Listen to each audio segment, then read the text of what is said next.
Hello, thank you for clicking on this video to talk melasma. Right now, I feel like I have mine under pretty good control, but if you look at this picture here, you see the one on the left is from August of 2020 and the one on the right is from March of 2023. I don't have on makeup in the one from March 2023, so you can see how significantly lighter the areas on my cheek are, I think. And one caveat to that is the picture where it's worse is in August, so that was summertime, so that has a big factor, which I'll talk about later in this video.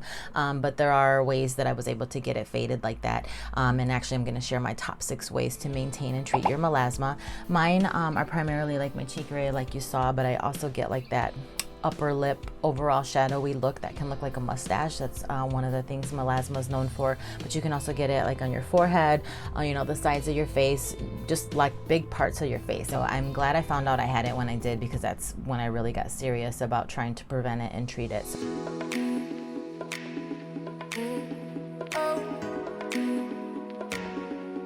I'm not going to go into too much detail about what exactly melasma is or all the ways you can get it, but in short, it is a hyperpigmentation. And even if you don't exactly have melasma, but you do have hyperpigmentation, some of the things I'm going to share with you today might still be useful for you. But as far as my situation, how I think the factors that led up to me getting it, number one, it can be more prevalent in people with darker skin. So I fit that category. People that have a lot of sun. All my life, horrible, was a person that never wore sunscreen. And I have oily skin, so I was too concerned about having facial breakouts. And I think like once I moved to California, still not wearing sunscreen all those years, I came back from a cruise. Yeah, so after that cruise from Mexico, I did notice, that's when I first noticed those 2 spots, but I thought it was just like a temporary sunburn or something from being in the sun, blazing sun like that for 3 days, and thought it was kind of cute. I'm like, oh, you know, kind of like when you go to Vegas and have a raspy voice after the weekend. I was like, oh, these are cute. I'll just have a little bit of a like freckle look. Thought it looked like a little bit of a doll, like a rag doll, how they have the cheeks. I was at a med spa for something unrelated to melasma, and the doctor's like, so what are you doing to treat your melasma? And I was like, my what? And so that's when I learned about it. But no, it was not cute. It wasn't anything fun. And yeah, thankfully the doctor checked my ass. So as far as my 6 tips on how I manage my melasma and try to lighten it up, the first tip is learning how to navigate through, you know, sun and other lights that can harm your melasma. If you've been researching melasma, I know you've seen, you know, sun, SPF, and that's very, very extremely relevant. But, you know, there's other things you should keep in mind. Even, you know, winter time is not going to be as strong a sun as the summer, but you still want to be diligent about your SPF during that season. Also, you know, make sure you're using an SPF that has both UVA and UVB protection. A is prevents the harmful factors that can do aging, and then the UVB is helpful for the factors from the sun that do the burning. So just get one that does both. There's also chemical and mineral sunscreens. I use chemical. I know there's been a lot of back and forth that, you know, people say chemical is not as effective, but I've seen stuff that says it's pretty safe. So I use primarily chemical. I do have mineral on hand as well, and the difference, if you don't know, is mineral is like more natural. It's like a zinc, and from what I understand, it kind of serves as like a literal shield. You know, I've seen surfers that go out with it on their face, and that's, you can see it. It's like the kind of sunscreen that looks like white, that just is like they have like paint on their face, but that's the most I guess extreme protection that you can get. And if I were to go on a day where I knew I was going to be like maybe hiking, or I'm going to be at the beach, I might try to use a little bit of, on a day-to-day I use chemical. You know, avoid the sun during its peak hours, and also use physically blocking sun things besides your sunscreen. So hats, be invested in an umbrella. I'm no longer just going to be there with just my baseball cap. I'm going to have the umbrella, even a bigger sun brim. So you want to make sure to do physically blocking sun protection as well. And then aside from the sun, you know that other lights can have a factor with your melasma. It's not just sun. So if you're, you know, looking at your phone in the bed at night with your screen really bright, that light can also have an effect on your melasma. Light from your computer screen at work. Even if you're, you know, home and you're not like outside during the peak hours, light from the windows can come in your house and affect it. So like when I'm at work, I have my blinds shut because I just don't want that sun beating in on me all day while I'm getting it from my computer and the windows. So you always have to be cognizant of the light around you. All those things can have an effect besides the good old-fashioned fireball in the sky. My second tip is being mindful of your hormones. Now, you may or may not be able to control those. Like I mentioned earlier, I think me being on the pill was one of the contributing factors to me getting melasma. A little bit TMI, I did stop taking the pill about a year ago because I think I'm actually like in perimenopause, so I'm in the process of exploring that whole thing. So that might be a big reason why my melasma is like really faded right now. But you know, it doesn't mean it's going to go away. I have it, so now it's still, I need to manage it. Even though I'm not on the pill right now, I go out in the sun, it'll flare up in like 2.2 seconds. So it's just being mindful of your hormones. Now, even though I don't intend on having any pregnancies and I'm not sure if I'm going to get back on the pill, doesn't mean I'm in the clear as far as hormone wise. I still could have things in the future facing my melasma. For example, as I've been exploring perimenopause, I have heard about hormone replacement therapy, and I don't really know exactly what that is yet, but if I do it, that can be a contributing factor to making your melasma worse. So like in my opinion, it'd be like getting on the pill again, as it relates to melasma, as far as how I could do that to my face. And then also I think maybe how your hormones just play out in perimenopause and menopause themselves are also a melasma triggers. So be mindful of that and know what's going on with your body, and you know, just be prepared for those changes. My third tip is the external factors of physical heat that you maybe can't control, but again, that you should be mindful of. Things like being in a sauna, being in a hot tub, taking super hot steaming showers, even drinking like a scorching hot, you know, cup of coffee, tea, or some soup. All that warmth to your face also triggers your melasma. So you really have to be careful of that.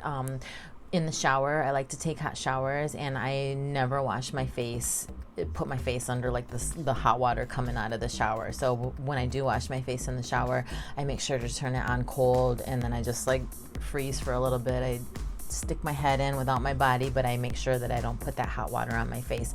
And that doesn't mean I'm in the clear. Like even me taking a hot shower, that steam is not great for me. Space heaters, if you're near a fire pit, that heat, if you're sitting near one, is gonna flare your melasma.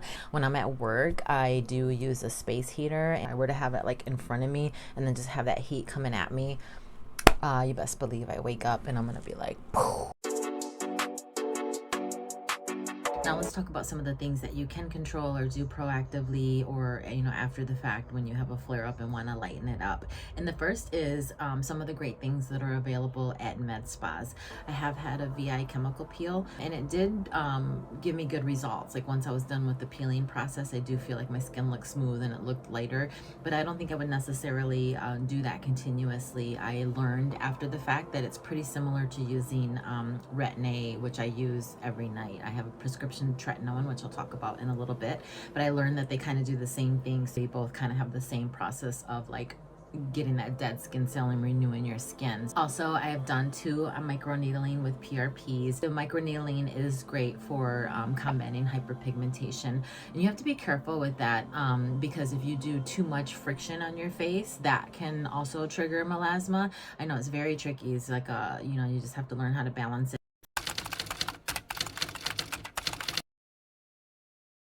A lot of laser treatments have heat as one of the components of the process. So you want to make sure you're choosing the right laser that's not going to actually make your melasma worse, because it involves too much heat or friction, like I mentioned with the microneedling. So I do eventually want to try a laser treatment as well, just to maybe see how much I can get off. But what I'm going to do, since it's spring, I think I'm going to just wait and see how the summer goes. I wouldn't want to get anything right now because, you know, even though it might lighten the melasma you already have, now you might be more you know, I guess vulnerable and exposed after a treatment. I'm gonna spend this time to research it and see what might be the best laser treatment. And if I do have a flare up after these summer months, I'm gonna maybe look into getting one in the fall. My fifth tip is the products that you use. Obviously, earlier I talked about SPF, so that's the first and foremost product that you want to make sure you use. But as far as products for actually trying to lighten your melasma, my number one go-to is tretinoin, which is the generic prescription of Retin-A.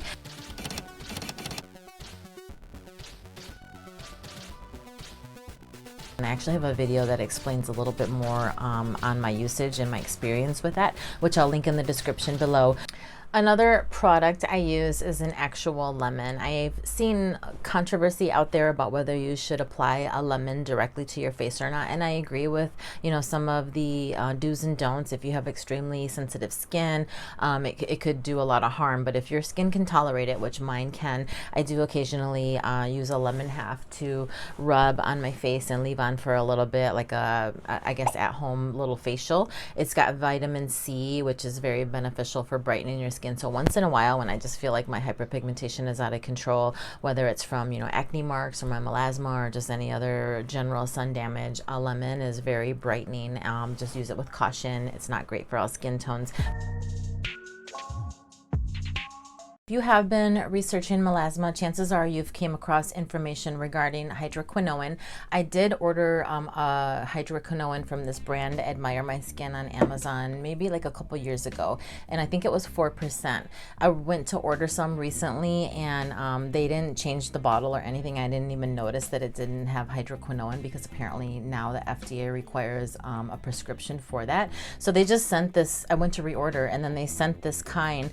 It says that it's 1% synovia. I don't even really know what that is yet, but it's also got kojic acid, azelaic acid, I know I'm not saying that right, lactic acid, vitamin C, and salicylic acid. I have seen recently the azelaic acid and lactic acid are great for melasma. I already know what vitamin C is, so I do want to try this, but I just want to research it a little bit more. But when I did have the bottle that had the 4%, it did work, and it was more so like a direct bleaching agent, I felt like. And I think that's probably why some of the discrepancies are out there as far as if it's safe to use or not. The fact that there's all these ups and downs whether it's safe to use, I'm just okay on it for now. But like I said, I did see that it worked when I used it before. The only thing is, like, it would dry my skin out, so I feel like I would only use it when I had a flare up.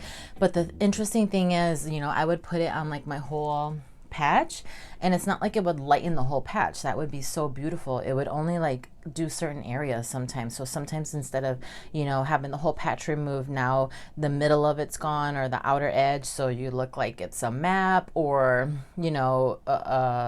over easy egg or something. You might have the border that's dark and then the center's light. It was really weird.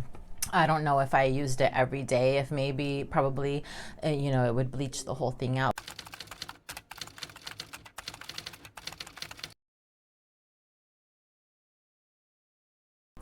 Another powerhouse product when it comes to treating your melasma is glycolic acid.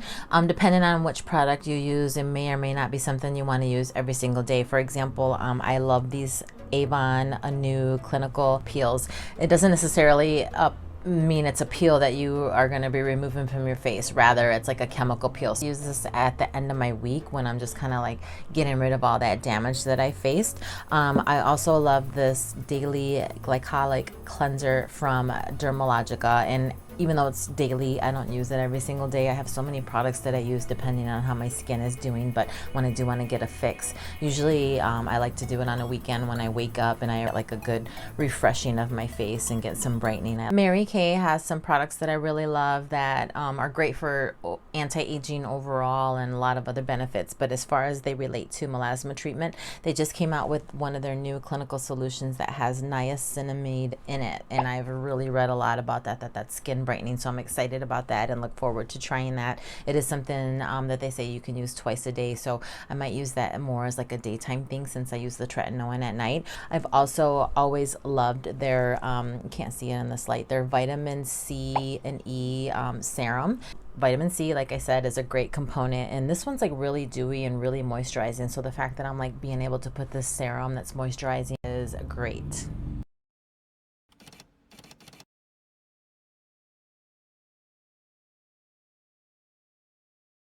I go to nighttime facial wash to get all my makeup and dirt and everything. I don't use this during the day, but at night is my Neutrogena. It has salicylic acid, so I get that every day. I also use this Proactive Retexturizing Toner pretty much every day, and that has salicylic acid, so I'm getting it at night and at day.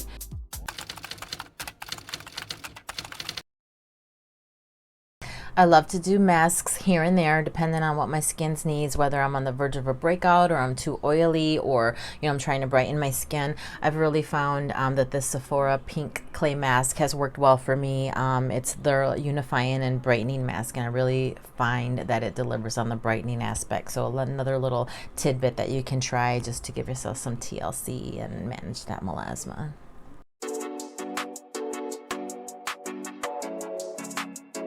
What I've found with melasma, and maybe you can relate, it's really weird sometimes when you go to put, a concealer or a cover up on top of it. Sometimes it makes it worse, or it makes it darker, like a weird gray color. Even to find the perfect concealer can be a struggle. What I like and what I found useful is this Bye Bye foundation from It Cosmetics. This is an overall foundation, but I more so use it like a spot cover up, as you'll see here. And what's a bonus is that this is oil free and matte, so I don't have to worry about putting it on top of makeup and my layers of lotion and SPF, worry about it clogging my pores. It's also specifically made for acne prone skin. It's got UVA and UVB, and for whatever reason it, like I said, covers up the melasma spots without making it look dark or worse. So I'm getting that extra protection on those spots. Since it has the SPF in it, I don't have to worry about clogging my pores. So this has worked really well for me. Also on my days off, I like to use this Mary Kay CC brightening cream, and it has an SPF in it. Now I still use my normal SPF underneath, so it's not like I put on face moisturizer and no other SPF because I'm going to use this and think I'm fine. For me, it's just another layer, and this isn't more so like it covers it up greatly. It does cover up the melasma pretty good, but I like to use either in lieu of a facial foundation for the day, or this one that I use as a cover up on top of certain spots. So those were my 6 tips. I hope they're useful for you. And as I mentioned earlier, there's no cure for melasma. It's an up and down, back and forth battle. It's about, just learning to prevent it from getting worse and trying to treat any damage that you already have. So I hope you found this video useful. If you have any questions, please leave me a comment. I would love to get a conversation going on this. Maybe you have tips that I should try as well. But thank you for watching this video. And if you have melasma, I wish you well on your journey. Have control of as they relate to your melasma. Did I say melasma?